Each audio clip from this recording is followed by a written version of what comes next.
In fact, this whole thing is about one region only. People who follow a leader blindly without knowing where he's taking them. Wamefuata miaka 30, wamekwama. Sasa wanaambiwa vaa sufuria kwa kichwa, wanavaa. Sasa kazi yao tu ni fujo. Jana wameumiza hii mtoto wetu Sabina CHEGE, wamempiga die huyo wako hapa. Sasa mnapiga wamama ya nini? Na sisi hata wamama sisi hata wale tuliwacha kupiga wamama. We don't fight them.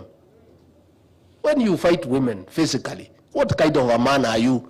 Wewe unapiga mwanamke na wewe ni mwanaume. Wewe it is embarrassing. Yeah? See, these are cowards.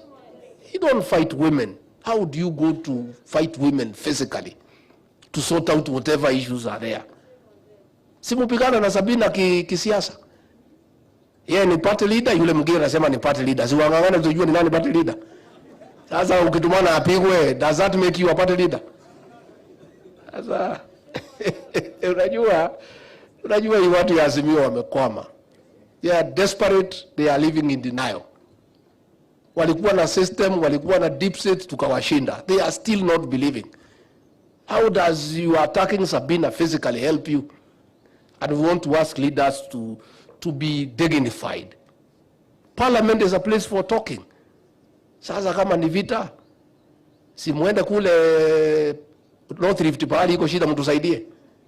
Mtusaidie na hiyo budgets wako huko, mungangane na hawa. Parliament uongee na mdomo na akili. Those are the things that are required in the National Assembly.